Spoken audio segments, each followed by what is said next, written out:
and welcome. My name's Lara Spirit and I'm a reporter here at Tortoise. And thank you very much for coming to tonight's ThinkIn, which is slightly different because it's part of our new series called Making Sense With, which is actually a bit of a treat for people who get to chair them because in principle we're allowed to come up with our own topic and think about something that actually interests us. And then get in touch with people, invite them, and see if people can help us work out a sticky problem. So rather than me reading something this morning and in the last couple of days as I had and feeling confused about it, I've been reading the news in the last few days and thinking, well, actually, I'm going to be able to go and ask lots of people about this, and they can help me make sense of it in a few days' time. So the title tonight is Making Sense with Boris Johnson's Conservative Party, but I think specifically we'll be making sense of the kind of two big events that have happened in the last week. So obviously the local elections last week and the Queen's speech. And the interaction actually between elections and governing, which I think gets to the root of some of the most interesting parts of this question about what Boris Johnson's Conservative Party actually is. And I'm joined by two fantastic people who I think will help us make some very sane sense of everything. Peter, I'm quite keen to just kick off with you first on local elections. So Peter, former president of YouGov and sort of the closest you'll come to polling royalty. Can you just give us your... There have been lots of... I mean, there are always very hot and cold... Not Harry. There are always very hot and cold takes on elections and probably more so on local elections than some others. But there's been actually quite a lot of confusion about whether or not these results were good or bad for the Conservative Party last week. There was obviously a huge amount of expectation management by CCHQ saying that were the Conservatives to have lost 700 seats, then that would be kind of that's where they were, that's how bad it would be. And obviously the number less than that, but still actually probably a really serious loss for the Conservative Party. Can you just give us your thoughts on what you thought last Thursday actually showed as to where the Conservative Party are and what people currently think about Boris Johnson's leadership of it? There's a mystery at the heart of the political numberings at the moment, political figures. Boris Johnson has amongst the worst ratings of any Prime Minister in the, 80-year history of polling in Britain. Not the very worst, but close to the worst. And certainly no Prime Minister has had anything like Boris Johnson's ratings as they now are and gone on to win the following general election. So if the only piece of information you had ahead of last Thursday was Boris Johnson's rating, you'd predict a wipeout. You'd predict absolute catastrophe for the Tory party. And it didn't happen. They did end up behind Labour. The two attempts, one by the BBC and one by two academics called Colin Rallings and Michael Thrasher, to translate the local votes into a national vote share equivalent to what you would see in the opinion polls. The BBC had the Conservatives 5 points behind Labour. Rallings and Thrasher had the Conservatives 2 points behind Labour. They're slightly different, but the point is both showed a modest, but only a modest Labour lead. Certainly nothing like what you'd expect for the Conservative Party from a Prime Minister in such trouble with the electorate. Now, plainly, if that were to be repeated as a general election, the Conservatives would be out of office. You wouldn't have a Labour majority, but you'd have a Labour-led minority or coalition government of some description. So the first thing I'd say is, if you forget Johnson's ratings and just look at the Conservative Party's figures, then this is much better than any other Conservative government in 2 years after the general election in the last 40 years since this kind of number crunching has been done. And what has always happened in past Conservative governments and midterms is the government has recovered between midterm and the following election. So if history is to repeat itself, you would say the Conservatives are now odds-on to win the next general election. They're in a far better place than they were under Margaret Thatcher, for example. Margaret Thatcher went on in 83 and 87 to win again. which leads to the first of two questions. I'll come to the two and then I'll pause. The first big question is it different this time? Will this be the one occasion when the Conservatives do not recover from midterm blues? Will the Boris Johnson rating be the one that proves decisive if he stays on as Prime Minister as we approach the next election? And you look at what's happening to the economy, to living standards, to inflation. It looks as if there will be no significant growth between now and the next election. You can see, leaving aside if you want party gates, not leaving aside if you wish, but you can make a case for saying it's different this time.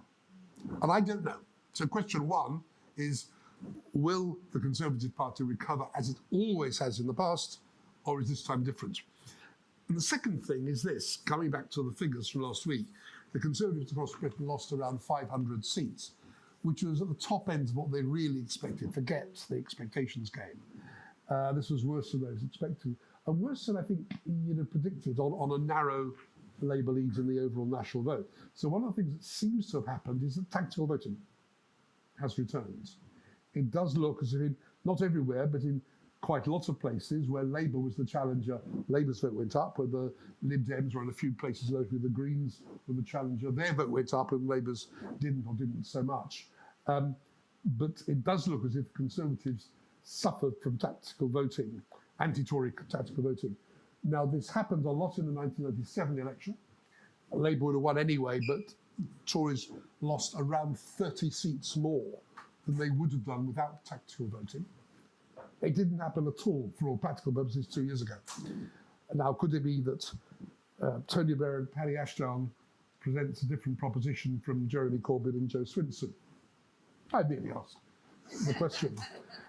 But if tactical voting is back and it stays back and we get that at the next general election, then I think that could be fatal to the Conservatives because a 20 or 30 seat difference caused by tactical voting could well make the difference between the Conservatives having enough MPs to carry on in government and then not having enough MPs and Keir Starmer, I assume, becoming Prime Minister. And how do you actually work out what's tactical voting and what's not in that question, right? Because obviously the anti-Tory bloc in the locals, sort of 60%, which is like historic, and if you replicated that in a general election would leave it nearly impossible for you to be able to win a majority.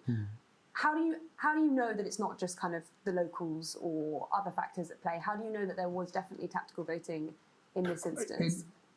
In any one ward or any one council, you can't, because there might well be local factors. But if you gather enough information, remember you have 4,000 contests for councillors, now multi-member wards, and then somewhere you got independents or whatever.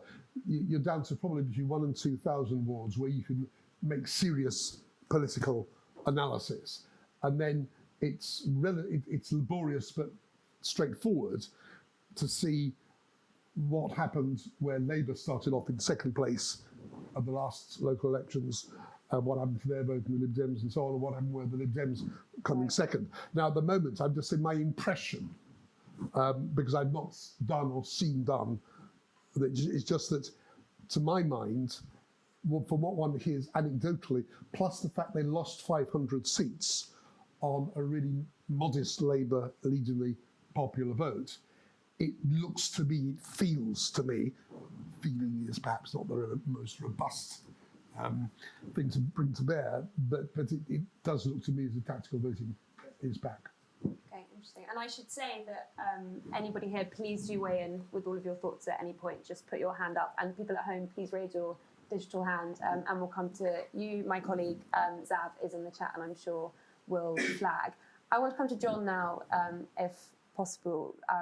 There was this column today by Danny Finkelstein, which you might have seen, which made me think quite a lot about this question because it was focused on Johnson's Conservative Party now. And there was a line in it which I thought was brilliant, which was: a third problem is that a political strategy of trying to replace your old voters with new ones makes it hard for a party to keep its ideological bearings. It's perfectly obvious that the government is confused about what it stands for. This is because it is confused about who it stands for.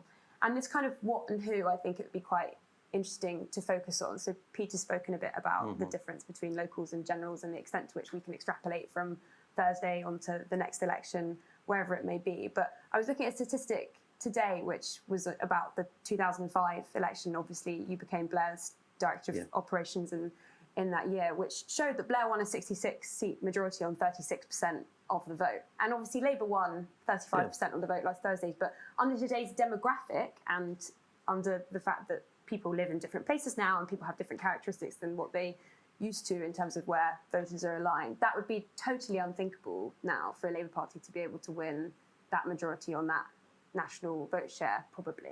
I mean, in terms of the who and the what in that, how have voters changed over the years in the Conservative Party? And what did you think about Danny's argument that because of Brexit, etc., we don't now know what the Conservative Party stands for, and that's one of the key reasons why Johnsonism is, in his view, so sort of ideologically shallow?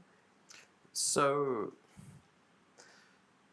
we've had very unstable politics for the last 12 years.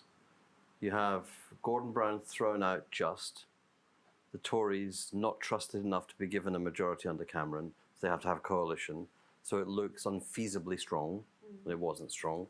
That coalition destroyed the Liberal Democrats, who, had they been sensible, would have stayed on the opposition benches, given confidence to supply for the budget, taken every issue to the floor of the House, and shown Ed Miliband was too left-wing, the Tories were too right-wing, they were in the centre, and run a proper operation. They'd never been forced to do the tuition fees, they'd never been destroyed. So the red boxes tempted them too much. Then you get the Scottish referendum and a stunning defeat for the SNP, which they are still recovering from by campaigning for another defeat. But 2015, Labour get wiped out in Scotland. 2017, Labour come back in 6 seats and come within 1,000 votes for another 6 seats in Scotland. Really unstable politics in the end underlying this. Tory small majority in 2015. Then the Brexit referendum, which massive miscalculation, holding it. Never, ever, ever ask the public a question you don't want the wrong answer to. Like, it's really straightforward. Just don't do it. Then you get Theresa May in her pomp, and I know one of her pollsters who was on a hill in a sheep farm in regional New South Wales when he got a call going, "Can you come to London because we're having an election?" He's going, "What?"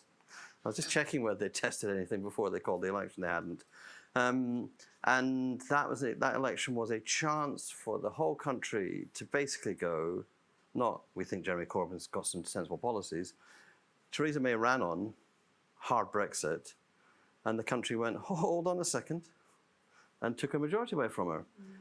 Jeremy Corbyn took his endorsement for Labour's full-blooded socialism and didn't actually just do the job of corralling the votes for hold back on a soft Brexit, on a hard Brexit, have a soft Brexit.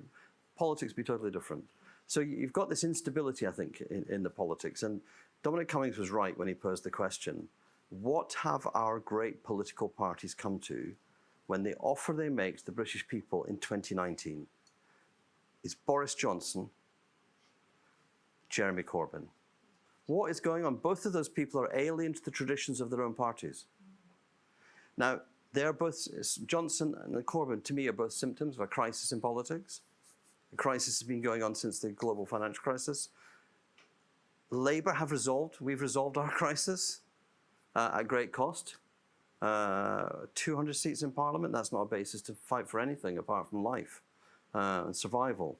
But we've chosen Keir Starmer, the left are leaving, and the Socialist Campaign Group MPs aren't leaving. They've decided to stay within the broad church, which is good for the Labour Party. So we've resolved our internals, and there's been a lot of talk in the last few decades about the crisis of social democracy. Half the population of Europe live under a centre-left or centrist government. Germany, Spain, Portugal, France, all the Nordics. So social democracy has resolved itself. Christian democracy is still in crisis. No Republicans in France. The PP are unelectable in Spain. Christian Democrats gone from Italy. Christian Democrats historically weakened in Germany, their own country, really. And our Conservative Party, led by a man who's not a Conservative in any of his ideas or his behaviours. So he was a tool for a job, and the job was to win a majority. He got the majority. You posed a question about, is he governing for the new voters, or Danny posed that. Look, in the long run, I will swap the working class to the middle class. I will swap the shrinking working class for the growing graduate middle class, white-collar professional middle class. I'll do that because Labour's historic destiny, our party, our movement's historic destiny, was to abolish the working class. We were created by working class people who did not want to stay working class. No one in the NUM wanted their kids to go down a mine. The job for being in the NUM was to get the kids to schools that were good enough and free so their kids could go, as my best friend from a mining village in one of the Wales valleys, he went to Cambridge. That's what they wanted for their kids. They didn't want this kind of fetishization that the Corbynites had of like, let's keep the mines open so people can go down the mines. Working class people want to be middle class. Labour got that. The thing about Blair was, Blair didn't condescend to any lifestyle in Britain. The thing about Worcester Woman and Mondeo Man wasn't just targeting in electoral sense. It was, I get your life, I understand your life, and I don't condescend to it. I see why you've got a double garage. I know why you've got a 4-bedroom house and only 2 kids. I understand the way you want to live. Gordon Brown, Ed Miliband, and Corbyn all condescended to the lifestyle of most people in Britain.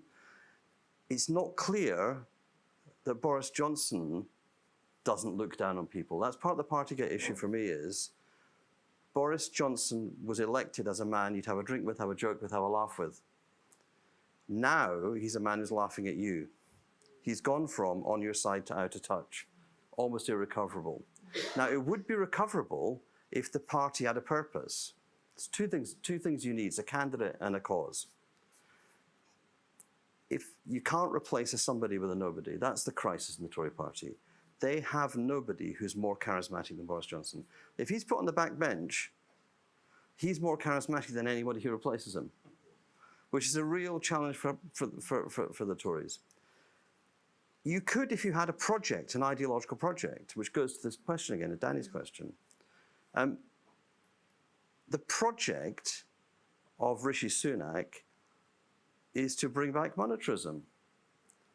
If you say the Tories got a new base, there's a new base who have never seen public spending they don't like.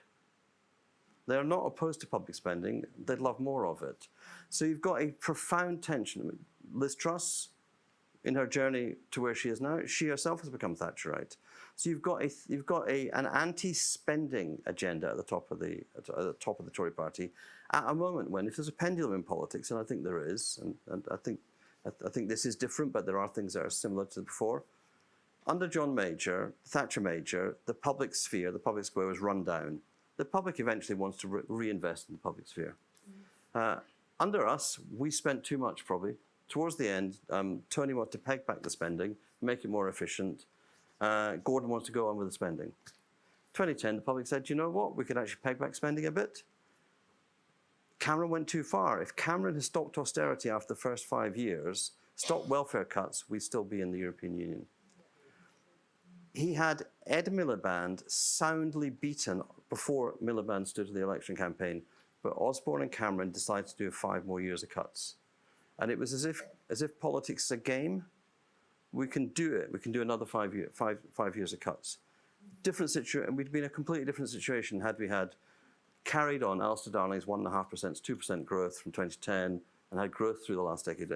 The big defining feature of our politics is Japan had 1 lost decade. We're heading to be halfway through our 2nd lost decade of growth. That's the real thing. It's not there's no money, there's no growth. With no growth, there's no money. So go back to the Tories. In this situation, are they pro-market, are they pro-business? No. Are they pro-markets? No. Is the Labour Party pro-business? Yes. Is the Labour Party pro-competitive markets? That's still an open question to me. It's not clear to me that Labour actually want to be for competitive markets, though we should be. So our politics is waiting a definition of formation, and the closest to a definition of formation we've got is Rachel Reeves adopting Scholzism. So the SPD leader has got respect for work. He's not transactional. He's got a program of reindustrializing Germany. That's what he calls the Green New Deal. He doesn't call it green, doesn't call it new, doesn't call it a deal, he calls it reindustrialization. So there's a contest around net zero, decarbonizing. That's a space that Labour's entered. It's a space the Tory party can't enter, because the Tory party are at the moment, in my view, trapped by their leadership election process, which is first the backbenchers choose 2 candidates and then the members choose. So that you're aiming at the most conservative part of a conservative slice of British politics at a time when the country's urbanizing, the country's becoming more liberal, the country's becoming more diverse, the country's more tolerant. A smart, like, I've always, like, the Tories need to go into opposition to sort themselves out because they do not have an ideology now. And in the end, that's not a political columnist's observation. It's where the public get to. The public don't say it that way. The public go, we don't know what you're for. So we'll put you on the step for a while till you sort yourselves out. And the issue is, we've gone through a process, once under Kinnock and then under Blair, of modernisation, expelling our extremists. A second time under Starmer. The Tories have always evaded having the confrontation in the party, the part that leads to the split. You know, if Cameron had followed Blair, he would have actually confronted the Brexiteers and expelled them from the party. Had that modernisation, proper modernisation, if you forgo a modernisation, it finally comes back to you. And that's why you end up with a non-Tory as your leader. And the thing that my lesson about the elections is, the poll tax couldn't get rid of Tory councils in Wandsworth or Westminster. Tony Blair couldn't get rid of, but Boris Johnson got rid of Tory councils in Wandsworth and Westminster, and he's the man who could run and win London. But once he's away from London, the Tories can't win London for all get out for any money.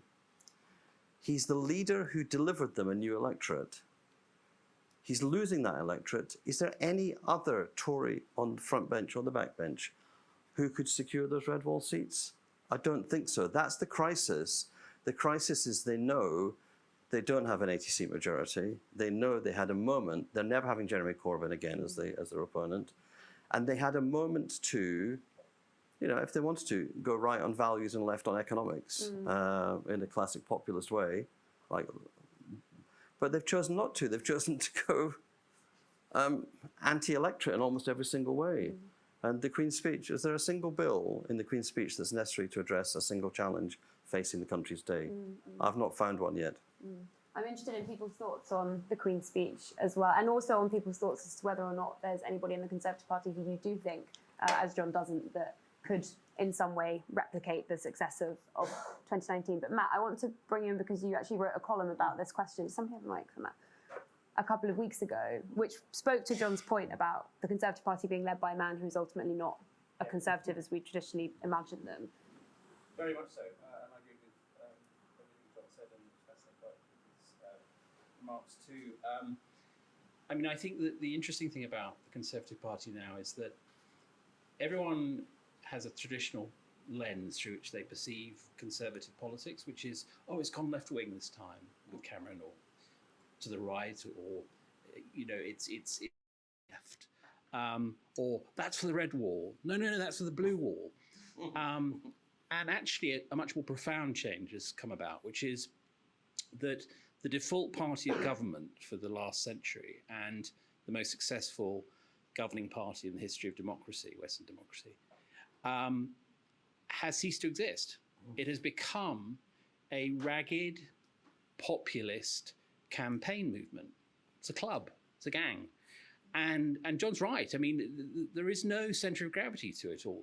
He'll say anything, he'll do anything. It stands for everything and nothing. So you have a Tory Prime Minister who's had to apologise twice for the Queen, once for the prorogation of Parliament affair, and secondly for Partygate, who is happy to break international law. And it would appear COVID law that he makes himself, that gets into rows with the Church of England, that is reduced to, frankly, demeaning politics like the Rwanda scheme, simply to win points with a sort of imagined amorphous nativist vote out there. And, again, to John's point, Rishi Sunak is indeed a Thatcherite with an Instagram account. I mean, he's got a picture of Nigel Lawson behind his desk. This guy's not the figure of the future. He's not. Does Boris Johnson have an economic strategy? Not conspicuously so. He likes money when it comes to spending on infrastructure accounts, infrastructure projects, islands, airports, bridges that never happen. But he's not wild about taxing and all that fiddly stuff. I've never heard him in private or public discuss economics, ever. I don't think it interests him. He's a campaigner. Now, the oddity is that because they are campaigners, not governors, they're actually a bit happier now, because they're now, as they see it, on the slip road to the next general election. So although the locals were not great, they were bad enough for them to think, right, now we have to concentrate on the general election. And number 10 is turning into a war room, and they're back to how do we build a new coalition, and that's their comfort zone. But it's a very strange thing, because if you have grown up with the Conservative Party as the party of government and doing stuff, privatisations, council house sales, settling the economy in the 80s, all of the divisive things that caused enormous social problems as well, but it was about policy. There were Tory think tanks that mattered. There were Conservative politicians who had big arguments about really important ideas. That's gone. That whole ecosphere of Toryism has completely shriveled and hollowed out, presided over by this sort of cartoon character who, as John says, has more charisma than the rest of his party put together, but has surrounded himself with mediocrities, thus ensuring that there is no conspicuous pretender. Yes. I mean, I think part of the Johnson technique. Look, what does he do? When he becomes Prime Minister in July 2019, the first thing practically he does is purge the party of all the best Remainers. They're all gone. Yeah.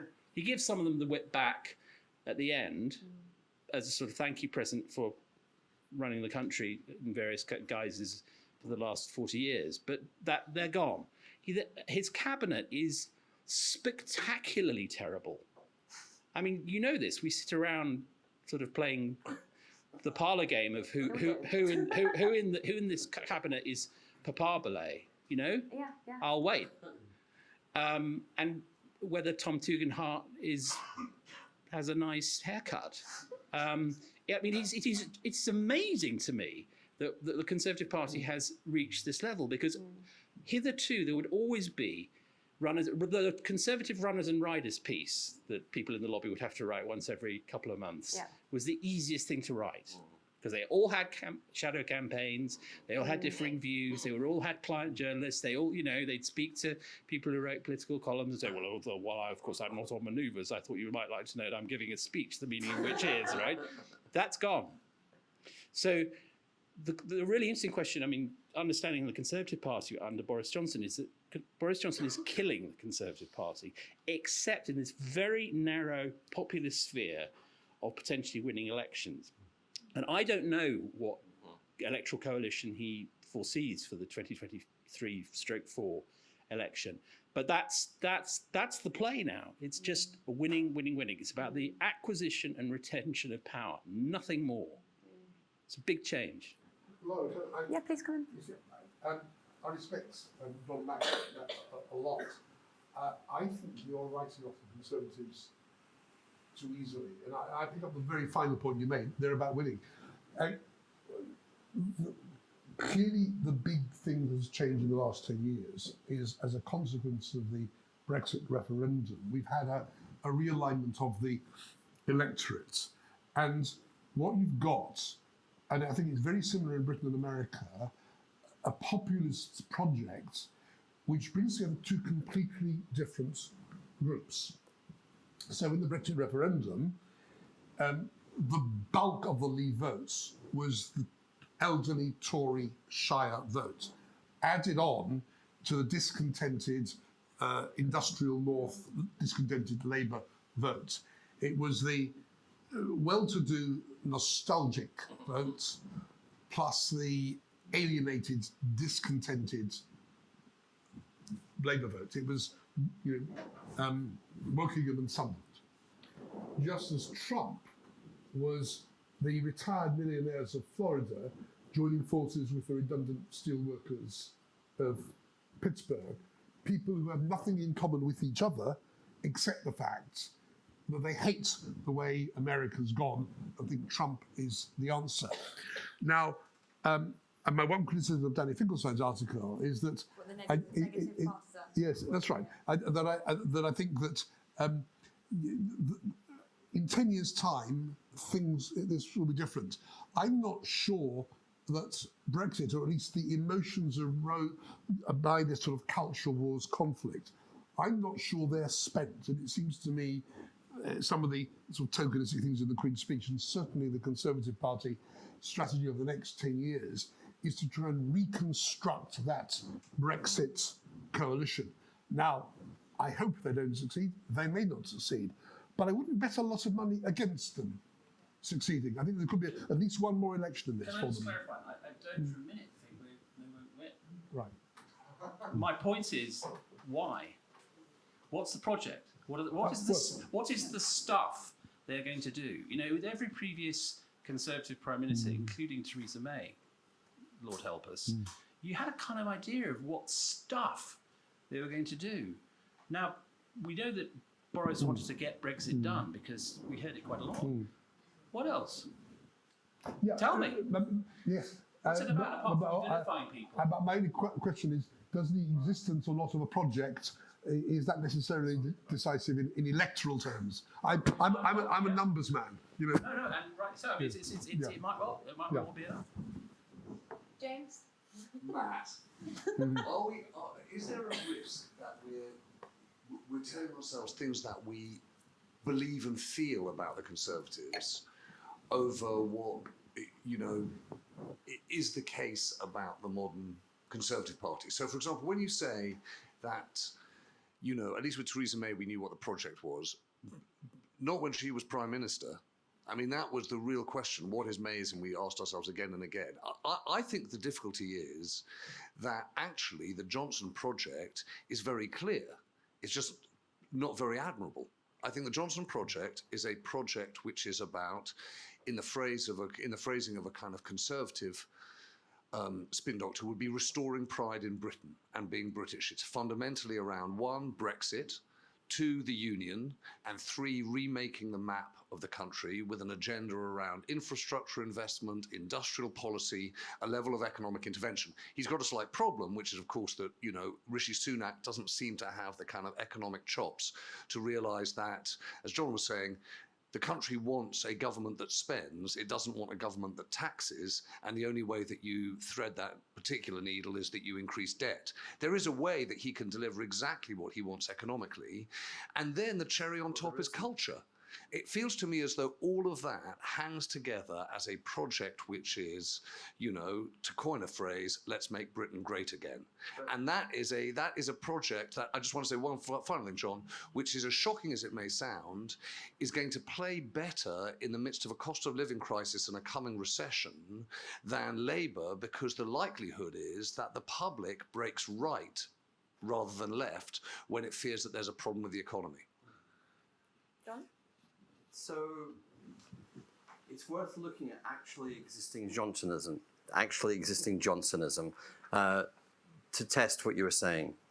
So I say the Tories lose the culture wars. Do you know why? Because they attacked the England team on race and lost.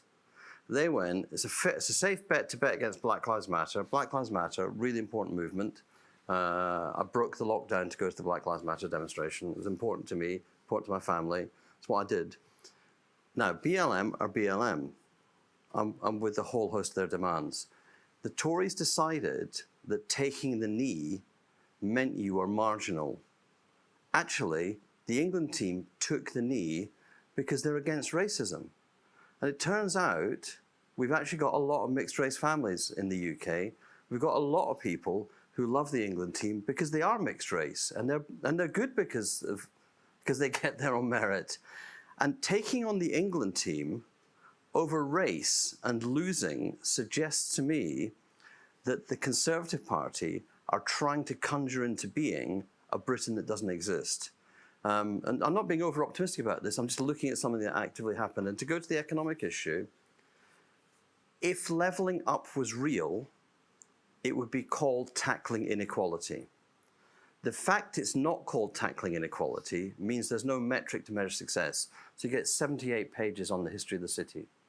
And you get metrics which are worse than old New Labour metrics. And when you get infrastructure investment, you get HS2 hacked to pieces. So the thing is, actually existing Johnsonism, the problem about being in government is you can run campaigns, but you do have a record.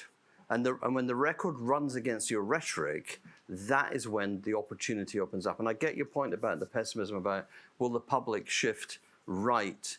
The thing is, if the economic managers have given you the recession and the inflation, then are you going to keep them in charge? So for me, it's much more. For me, essentially, I think the Tories have lost the next election, but Labour haven't sealed the deal. But the Tories have to win a majority, or they're out of government. So it's a smaller task for Labour to form a government. And the thing that emerged in the elections last week was the seawall. Where along the south coast would you feel confident as a Tory MP you could win your seat? All the way along the south coast.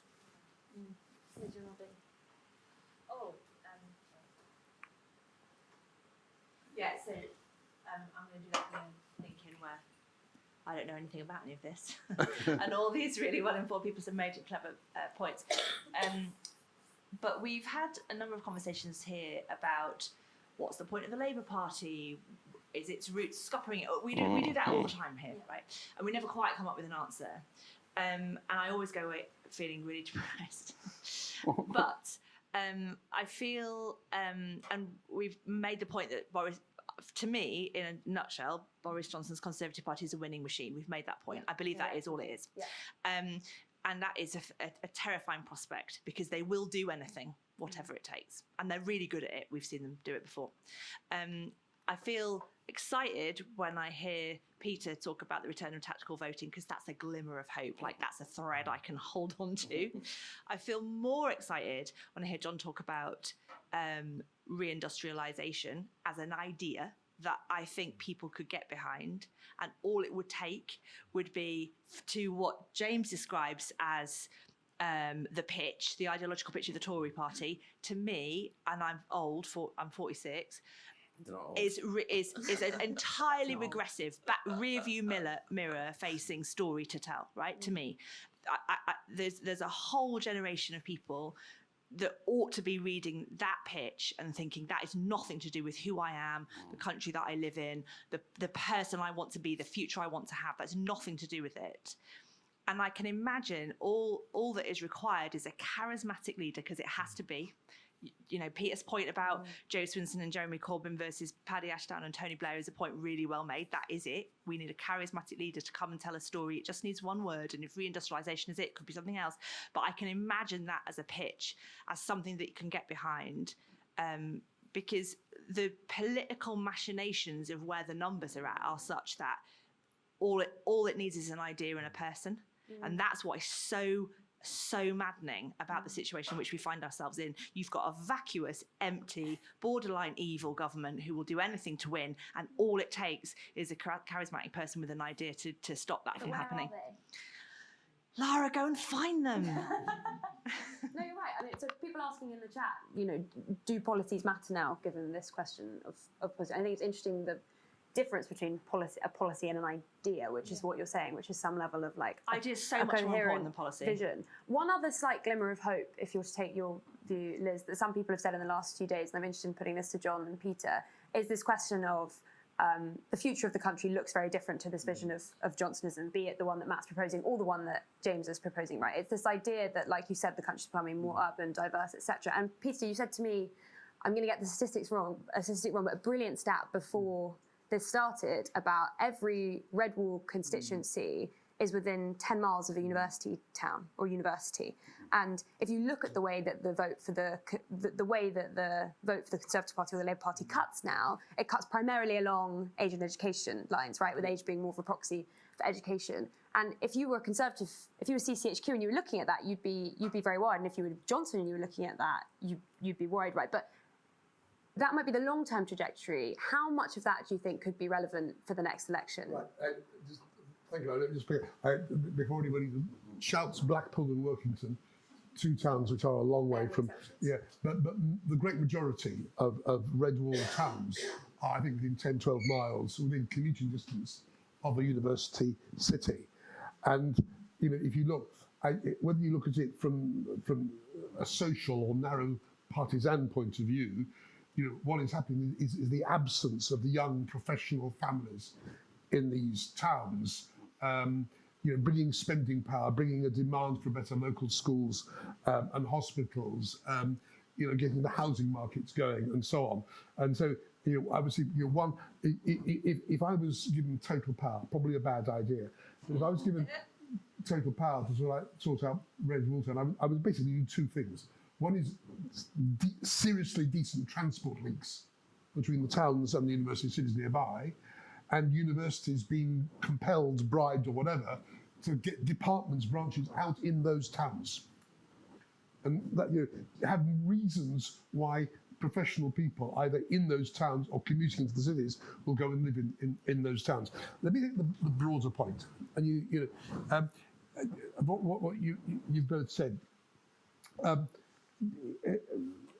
Policies matter to people who think about policies, by which I mean most voters don't. And floating voters, almost by definition, are the people who follow politics least, because people who follow politics closely tend not to be voters, right? So elections in the end, or close elections certainly, are decided by the people who follow politics least. So what are the things that move their dial? And I would use two words: character. Is this party's leader, do I trust them? Are they strong? Are they on my side? Are they up to the job? Right? And actually voters, I think, are instinctively far better at judging character than they are about judging policies. And the second is a story. You think of the great changes of power, Labour 45, 64, 97, the Tories in 70 with Heath, in 79, in 2010. They had a story about what was wrong with Britain and what was needed. Now, to have a story, you need to start off with analysis. You need the ingredients for a story. And the thing that strikes me, stepping back from being a sort of retired pollster, looking at current politics, is I have not the faintest idea what either the Labour or the Tory analysis of current Britain is. They'll string words together, they'll mention issues, but I don't see anything of the depth or seriousness that both parties in their election winning past have displayed. And this is part of the reason, in my view, why they're sort of thrashing around with different bits of the electorate, because they really don't know what they're on about. But I mean, in Boris Johnson's case, he's in a sense fulfilled his mandate, because it was defeat Jeremy Corbyn and get Brexit done. And so then you're left with a situation where, I mean, you have COVID and we're emerging. And actually, if you're Johnson, you could say, well, I mean, levelling up is clearly a stated objective. But John, you wanted to come in on. Somebody wants to speak, and then I can. Joe. Sorry, you've been behind me. A green blob. Well, my thought is just that I think Johnson and Corbyn both identified perhaps something, or are symptomatic of something, that the party seems to not matter anymore, in that British society seems to have wholesale adopted the American presidential system. We're no longer interested in party policy etc., finance. It's the total cult of personality, influencers, celebrity. Perhaps it's more to do with modern society, and therefore people vote for the person with charisma or whatever, which perhaps explains Johnson's longevity, if there is such a thing with Johnson, in that he garners such support from people who are polar opposites, as was identified earlier on by Peter Kellner. In that you've got the aging middle classes as well as the disenfranchised working classes. And I remember, Peter, you saying something to me about just how important in polling the actual leader themselves are compared to almost anything else often. Like, it is absolutely crucial that to win a general election, you have to be seen as the better Prime Minister, for example. You have to be seen as the better manager of the economy. That's right. It seems to me Boris Johnson is actually eminently beatable because of his obvious failings. The trouble is, and this is why it is not quite yet a presidential system. If it was, I mean, Labour is at the moment, I think, suffering from long Corbyn. It's the shadow, the very, very slowly fading shadow of the Corbyn era. And a lot of people are not yet convinced that Labour is competent or that it's really abandoned extremism. And it's part of the reason why, despite Johnson's terrible ratings, the Conservatives are still only a few points behind Labour in the polls, and only a few points behind Labour in the local election. Coming back to my point, character and story, Labour ought to be winning the next election by a landslide if it had the character and it had the story. The trouble is it doesn't sufficiently. So try and tie some of these things together. I remember an old councillor in Southwark. I was a councillor in Southwark, and he used to go, you give them better housing, you let them buy their own washing machines, and they stop voting Labour. As if misery is what keeps people tied to the Labour Party. And there's no doubt that we're seeing in the East Midlands a swathe of seats which were only proletarianised, industrialised by the mining industry. The mining industry goes, they stop being Labour over time. And so there's a shift in the electoral geography. Just as Tony Blair's most successful and long-lasting electoral strategy will have been increasing the target for universities up to 50%. That is the gift that keeps on giving. And it terrifies the Tories because they understand a university in a town like Sunderland is a driver of industry, a driver of business, a driver of startups, a driver, but also in their minds, a driver of a transition from being a Tory to Labour. There's a fear about education, which is that the more education you get, the more likely you are to vote Progressive. Now, if I was a Conservative, and I wish there was a Conservative Party, I'd love to have a Conservative Party back. If I were a Conservative, I'd try to find a way to find arguments to appeal to the rising generation. I would not have been so racist it's taken until now for the Indian middle classes to vote Tory. I would not have been so homophobic that I had to be forced by history to bring in equal marriage. I would have actually embraced the new communities, the new diversity, and said, your values are our values. Marriage, you want to get married, you're gay and you want to get married. Marriage is the cornerstone of conservative family life. Come on in. To force gay men and lesbians into the arms of the Labour Party was quite an achievement, to be honest, by the Conservative movement. But you have this situation, and political parties get frustrated because voters aren't blocks. The real reason why Keir is quite right to say there's no electoral pact going to happen is that nobody wants to be told, you live in Cornwall, you're voting Liberal Democrat, because I had a meeting with Sir Ed Davey. The two knights get together in private and decide who you're voting for. People have got more choice in what they do, more agency. It's frustrating for us as political strategists. I like to go, you live in that house, you vote for us. You live in that house. Like when I used to canvass in my own ward as a councillor. When I met an Afro-Caribbean family, I knew there were votes. I knew that's fine, you're all. You knew that as people become more middle class and more educated and more well off, they make choices, you know, choices in politics like they make choices in lifestyle. It's actually a great celebration. So parties are still a thing to negotiate between. They need a leader, and they don't need loads of policies. If we had no more new policies in the UK for the next 20 years, no one would notice. People do need to judge the character of a leader, because the character leads to judgment, and most voters don't know the decisions prime ministers make, but they know they make decisions, and they want to know that they'll make the right decision. That's why the on your side, out of touch really matters. Poor judgments really resonate when you get a view of people. People saw Gordon, wouldn't hold an election. Okay, that's who you are, you're scared. And after that, there was no chance for Gordon. Gordon held an election in 2007. He'd had a small majority, but the global financial crisis would have happened in the middle of his, and he'd have had time to tackle it and then rebuild the economy and gone and said, look, I did the GFC. Now vote for me. So timing, character, judgment, all these things. In the end, if the voters want change, they'll give us change.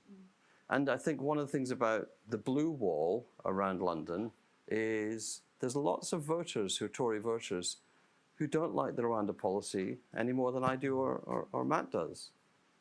And they've got a place to go to, the Lib Dems.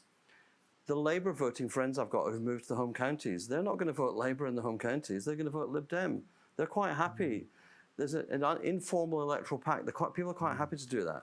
So what in the end is this about? And I agree you need a view of the country. Labour should stand on one symbolic policy. We will end food banks. They're the emblem of destitution in our country. There should not be destitution in one of the richest countries in the world. We'll end them. Then underneath it, you say, we'll reindustrialise the country. We're spending £28 billion a year on reindustrialising the country. And as I always say, £28 billion is either one £28 billion announcement or 28 billion £1 announcements. Rachel could be around the country consulting communities on how they will spend their share. There's $3 billion a year, about 2.8 billion a year for Scotland. If we cannot buy Scotland back with $3 billion a year on decarbonising, we shouldn't be in politics.